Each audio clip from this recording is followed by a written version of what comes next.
Spoštovane kolegice in kolegi, dear ladies and gentlemen, v imenu Združenja asfalterjev Slovenije prav prisrčno pozdravljeni.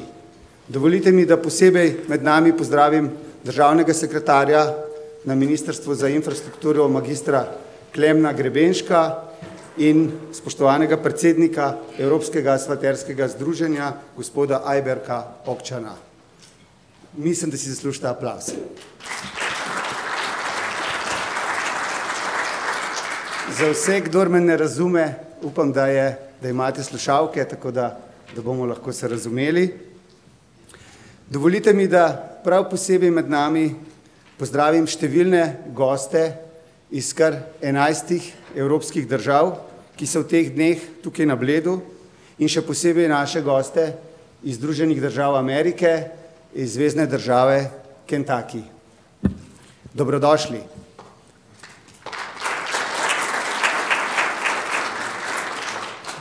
Kako hitro mineta 2 leti in kako hitro je minilo zadnjih 19 let, ko smo se prvič sestali na kolokviju. Poseben pozdrav za to vsem tistim, ki so bili na tej prireditvi daljnega leta 1996. Med nami sta na jubilejni kolokviji posebej vabljeni upokojeni člani in privrženci ZAS-a, profesor Janez Žmavc, Marjan Makovec, Felix Podgoršek, Metodi Batista, žal pa ste se morala iz zdravstvenih razlogov opravičiti Matija Donko in Aleksander Kerštajn. Veseli me, da je med nami veliko študentov, saj ste vi prihodnost razvoja gradbeništva, gotovo tudi kdo razvoja prihodnega asfalterstva. Letos praznujemo jubilejni 15. kolokvij o asfaltih in bitumnih, zato si zasluži kratek pogled v zgodovino. Kot rečeno, pričeli smo leta 1996 v Gozd Martuljku, majhni vasici, komaj nekaj 10 kilometrov od tukaj. Tam smo organizirali prvih 8 kolokvijev. Nato smo šli v Kranjsko goro, kjer smo imeli 4 prireditve in od leta 2011 smo na Bledu skupaj tretjič. Od 10. kolokvija naprej se dobivamo na vsaki 2 leti, torej prireditev je bienalna. Kolokvij je z leti prerasel v največji mednarodni dogodek na temo gradnje in vzdrževanja cest v Sloveniji. Poleg tradicionalnih asfalterskih tem nagovarjamo tudi tematike z področja vzdrževanja, gradnje, upravljanja in financiranja cest. Prav slednje predstavlja za Slovenijo, pa tudi številne ostale države po svetu, trenutno največji izziv tako za stroko, kot tudi za politiko. Nenehno pomanjkanje sredstev nam onemogoča optimalno delo in razvoj. Zato smo letos to tematiko poleg strokovnih tem postavili v središče dogajanja. Zaostanek, ki smo ga v zadnjih letih na segmentu financiranja pridelali, je velik. Potrebujemo rešitve. Zlato infrastrukturno pravilo, ki zajema ustrezno planiranje, 5-letni drsni plan in enakomerna vlaganja v posamezne sektorje prometa, kot so ceste in železnice, ki smo ga več kot pred enim letom lansirani iz našega strokovnega kroga, dobiva tla pod nogami. Sprejeto in uveljavljeno je že v vseh strokovnih organizacijah, vključeno je v predlog operativnega programa za izvedbo projektov prometne infrastrukture. Dobro je, da se tega končno zavedajo v javnosti, ki je postala bolj glasna, in končno tudi v politiki, ker pravzaprav vemo, da sprejemajo odločitve in odločajo o našem življenju. Prometne obremenitve se bodo tudi naprej povečevale. Do leta 2030 pričakujemo v Sloveniji rast prometnih obremenitev za približno 50%. Zato so, spoštovani udeleženci, potrebne takšne prireditve, da se sliši naš glas, da se pospeši kritična masa in medijska podpora za sprejem odločitev. Potrebujemo odločitve, ki bodo vodile aktivnosti za pravočasne gradnje in obnove ter sanacije propadlih cest in vozišč. Potrebujemo dodatna sredstva v obliki bencinskega centa, saj brez teh dodatnih sredstev ne moremo pričakovati izboljšanja stanja. Skupnimi močmi si moramo prizadevati, da se bo to zgodilo in da se bo zgodilo čim prej. Kakšni so stroški zapoznelega ukrepa, mi, ki tukaj sedimo, zelo dobro vemo in veliko tega bo prikazano tudi na letošnjem kolokviju. Asfalterska industrija, projektanti, izvajalci in inženirji moramo biti pripravljeni na zagon projektov. Dvigniti moramo našo kondicijo, ki se meri v znanju, organizaciji in kontroli. Izjemnih 39 prispevkov, ki bodo v teh dneh predstavili strokovnjaki iz 11 držav, so vodilo našega dela. Sodelovanje, povezovanje, pretok idej, tako doma kot v Evropi in širše. Vsega potrebujemo več kot prej. Digitalizacija, internet in vse, kar ta doba prinaša v naši dejavnosti, še ni povzročila revolucije. Vendar spremembe se dogajajo bliskovito, so aktualne in potrebno je, da smo v toku dogajanja, da smo pripravljeni, da smo odzivni. Za konec želim, tako kot tudi včeraj na uspešno izvedeni predkonferenci, podonovski konferenci, da uživate, da širite svoja strokovna obzorja in predvsem, da se družite. Kolokvij je za Združenje asfalterjev in za slovensko asfaltersko industrijo praznik. Zato vam želim praznično in preširno počutje, vsem nam pa, kar se da, kakovostno in produktivno delo.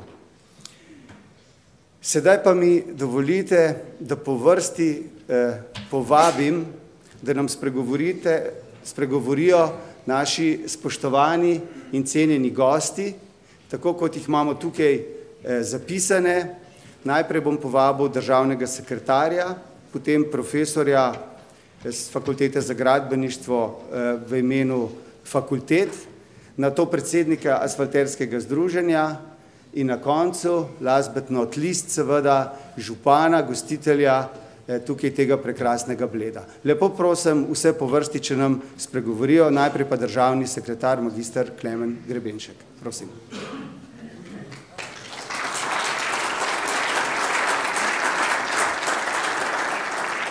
Torej, lep pozdrav v imenu Ministrstva za infrastrukturo in seveda v mojem imenu.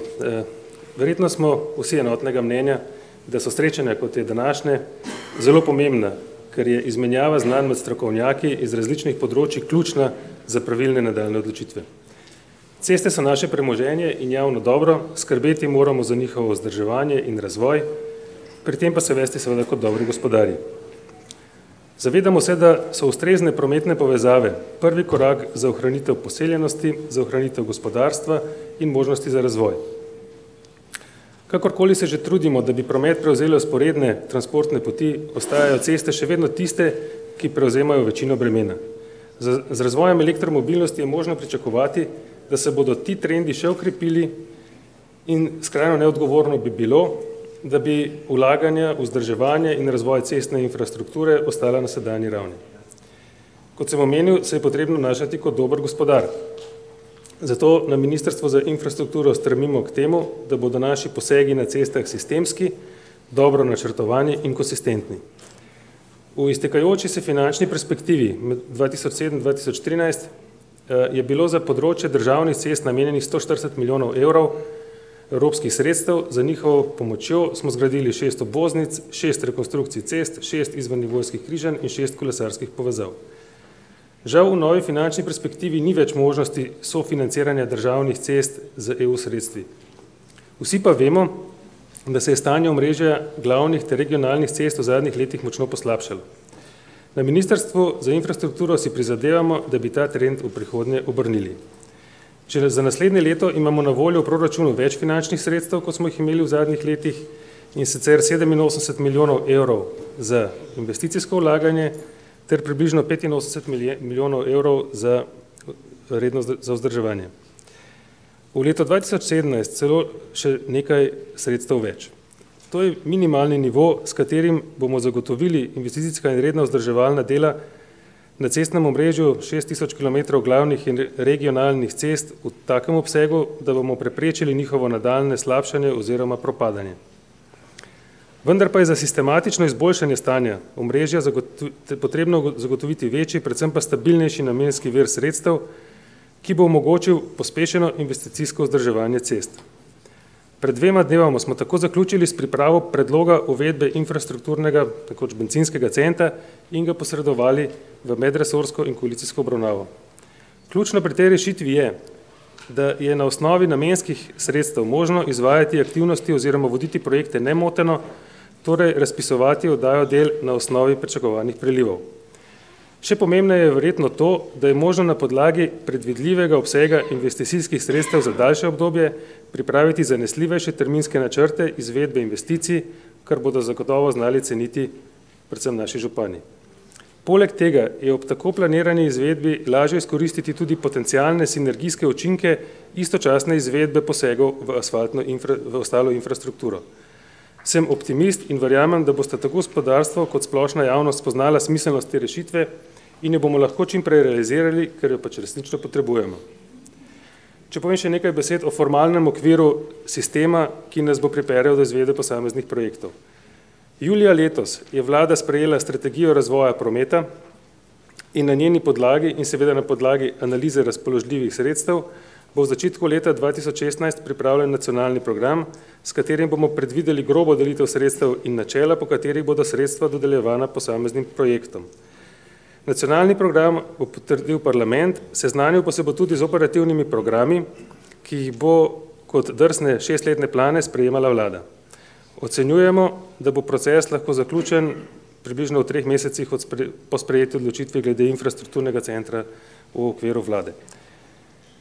Da pa ne bom predolg, se bom na tej točki ustavil in predal besedo strokovnjakom, ki so se odzvali po vabilu na današnjo konferenco in z željo, da bodo vsa znanja in spoznanja, ki jih bodo predstavili, kaj kmalu lahko uporabljena tudi v praksi. Hvala.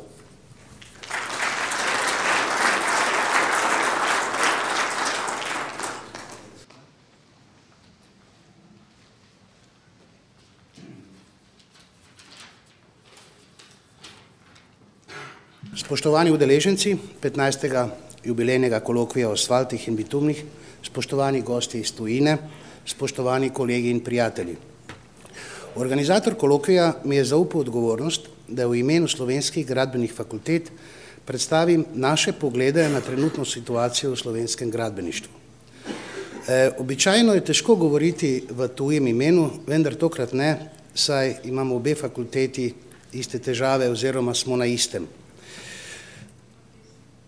Obe gradbeni fakulteti v Sloveniji sta bili ves čas vpeti v sodelovanje z gospodarstvom in v delu za gospodarstvo, kar je normalna situacija po celi Evropi. V času konjunkture smo tako imeli možnost, da v svoje laboratorije opremimo z vrhunsko laboratorijsko in terensko opremo z triaksialnimi aparati, deflektometri, laserskimi merilci hitrosti, sobami za gorenje in tako naprej. Danes, v času recesije, ni naročnikov laboratorijskih raziskav in meritev, zato to opremo večinoma kažemo le študentom ali uporabljamo zgolj za svoje znanstveno-raziskovalne namene. Obe fakulteti hkrati doživljamo tudi vsakoleten upad števila študentov. Vsa zadnja leta je opazen porast števila študentov na družboslovju, na tehniki pa vztrajno pada oziroma se je, hvala Bogu, v zadnjih nekaj letih ta padec upočasnil. Kot kaže, postajamo družba pravnikov in ekonomistov. In ravno ko smo na fakultete začeli dobijati študente iz tujine, ki so si želeli imeti diplomsko nalogo EU-ja in ki so kot tujci imeli plačljiv študij, je naša država podpisala memorandum o brezplačnem študiju študentov iz držav naslednic bivše Jugoslavije v Sloveniji. Pomeni, vsi imajo brezplačen študij. Obe gradbeni fakulteti čutimo tudi porast privatnih zavodov, ki ponujajo konkurenčne študijske programe. Državne fakultete nimamo nič proti konkurenci in nič proti privatnim zavodom, če le ne bi že v štartu imeli različnih pogojev za delovanje. Državne fakultete namreč ne smemo zaračunavati ne vpisnin, ne šolnin, ne upravljanja izpitov. Za nemoteno delovanje državnih fakultet je zato nujno sodelovanje z gospodarstvom, s katerim si fakultete krpajo tisto razliko, ki jo potrebujemo za nemoteno delovanje. Ima pa obstoječe stanje tudi svoje prednosti. Študenti, ki danes študirajo na naših fakultetah, so izredno kvalitetni. Seattle, Frankfurt, Dunaj, Graz, tudi Zagreb, Dundee so le nekatera od mest, kjer v podjetjih naši diplomanti ta trenutek delajo. Na Dunaju imamo že skoraj narodnostno manjšino, ker vsaj 5 naših diplomantov ta trenutek dela na samo enem inštitutu.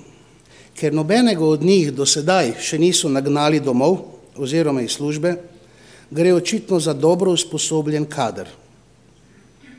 Hudo je le to, da nas država plačuje, da proizvajamo visoko usposobljen kader za tujino. No, druga prednost obstoječega stanja pa je ta, da ko se zmanjša delo fakultet za gospodarstvo, se sunkovito poveča znanstveno-raziskovalno delo.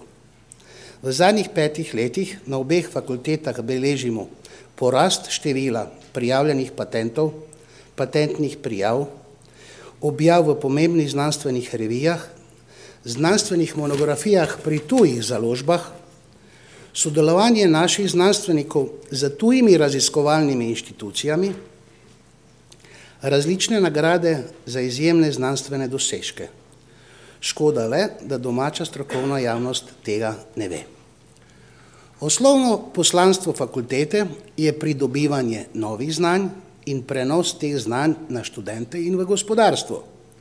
Noben nov gradbeni material, nobena nova tehnologija, nobena pasivna energijska hiša ali noben tip novega križišča ni nastal na gradbišču in ne v priročni delavnici v garaži. Nastal je na znanstveno-raziskovalnih inštitucijah, ki pa je sodelovala z gospodarstvom. Fakultete si želimo, da pristojni čim prej ugotovijo, da je za Slovenijo edina rešitev v razvoju. Želim vam prijetno druženje, čim več novih znanj in spoznanj in da boste na koncu ugotovili, da se je splačalo biti na tem srečanju oziroma da vam je nekaj ostalo. Organizatorju posvetovanja pa čestitam za izredno kvalitetno pripravljeno kolokvij. Hvala lepa.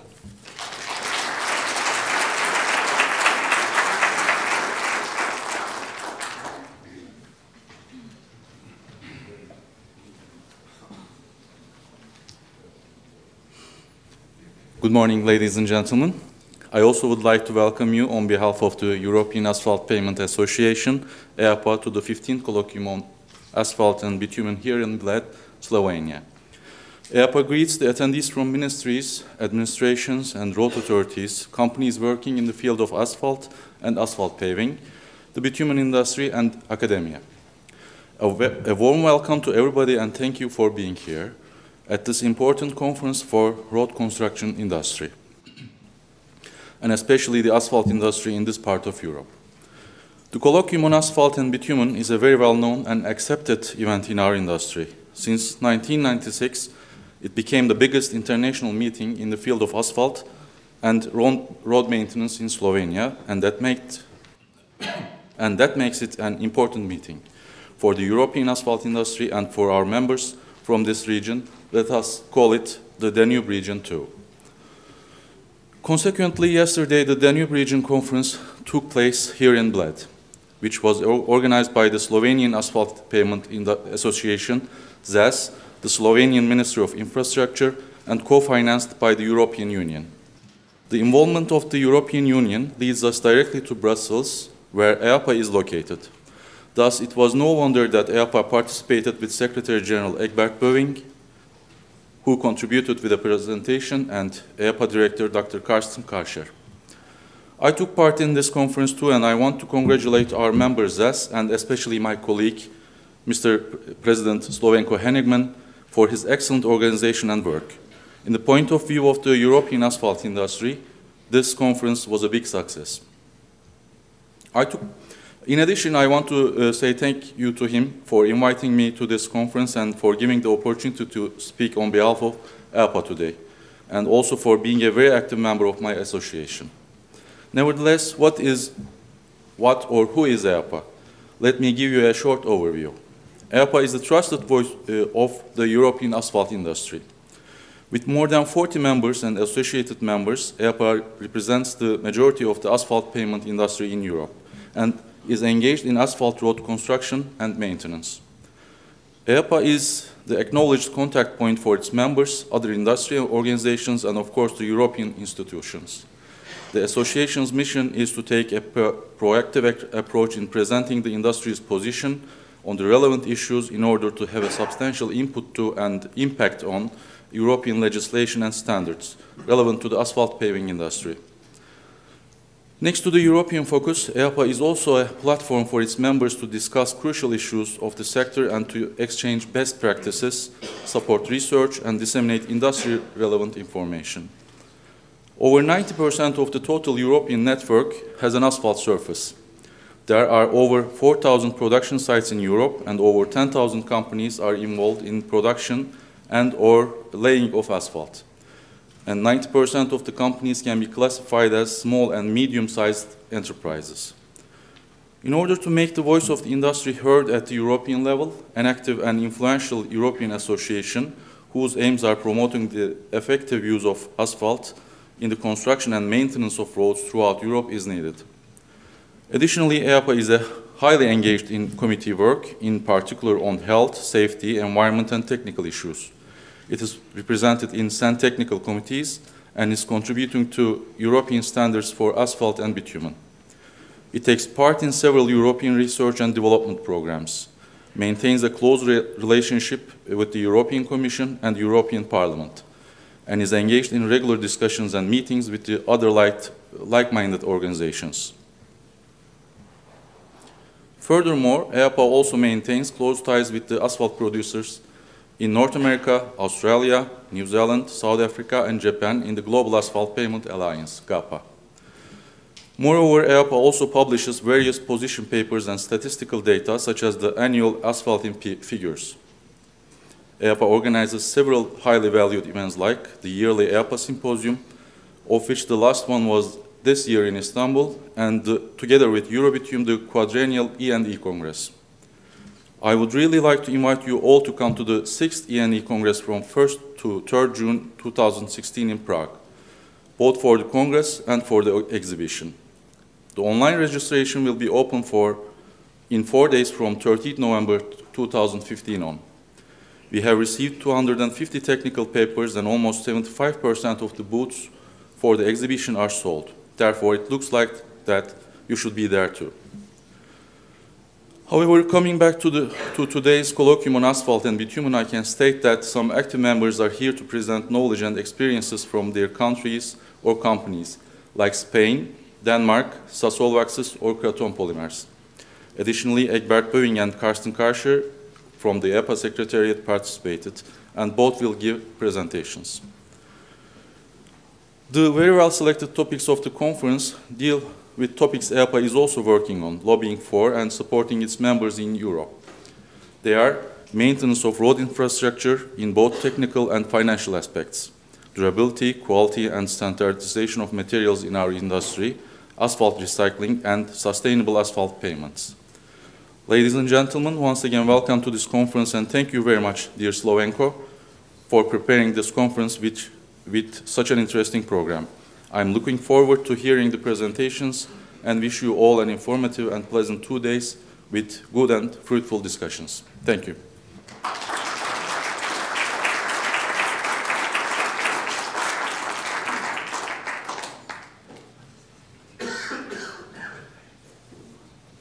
Spoštovane udeleženke, udeleženci 15. kolokvija o asfaltu tukaj na Bledu, zares prisrčno dobrodošli. Posebno v dobrodošlice gre vašim gostom iz tujine. Večinoma mislim, da jih je tukaj na Bledu prvič in upam, da bodo domov nesli eno dobro sporočilo, da je pa nas lepo tudi pozim, ne samo med glavno sezono. Seveda bi bilo še lepše, če bi se pripeljali po kakšnih dobrih obvoznih cestah. In to bo tudi moment, ko se bomo, kot se vsi župani, mi posebej z vsemi občani in drugimi, ki jih nam hodijo asfalterjev še najbolj veselili. Upam, da bo to kratko. To se res potrebujemo. Z asfaltom se tudi meri uspešnost župana, ker danes je bolj važen avto kot človek sam. Za nas je pa res to zmeraj najlepši trenutek, ker vemo, da je pod cesto že vse urejeno, da so vsi vodi v redu, da je glavna investicija za nami, takrat prijete vi in da ste češnjo na to torto in upam, da boste to delali še dolgo v veselje nas vseh. Bled ima kar dolgo zgodovino asfaltiranih cest, že med obema vojnama, ker je bila tukaj kraljeva rezidenca poletna, so potegnili cesto z Lesec, železniške postaje do sem. No, po vojni veste, da je imel tukaj rezidenco tudi Tito in za prvi večji obisk, eksotičen za cesarja Haile Selassija, so asfaltirali cesto okrog jezera sredi 50-ih let, tako da nam je vsak obisk nekaj prinesel. Danes še kar hodijo, ampak prinesijo bolj malo. Ampak bože, upam, vesel sem, da smo v tem programu in se res želim dobrega sodelovanja vam, pa čim bolj prijetno in zanimivo srečanje. In če ponovim gospoda Henigmana, družite se, uživajte, bolj važnje, vedno in zmeraj je bilo, koga poznaš, kot kaj znaš, vemo, če to ni zmeraj prav. In tukaj je idealna prilika, kaj dosti za ven ni v tem vremenu, ampak vse upam, nekateri so že bili na osvežilnem pohodu okrog jezera, da se malo razbistrite, drugače pa še kaj drugega tudi na voljo, da se ogrejete tako drugače tukaj na Bledu. Srečno in uspešno srečanje vsem. Hvala lepa za povabilo.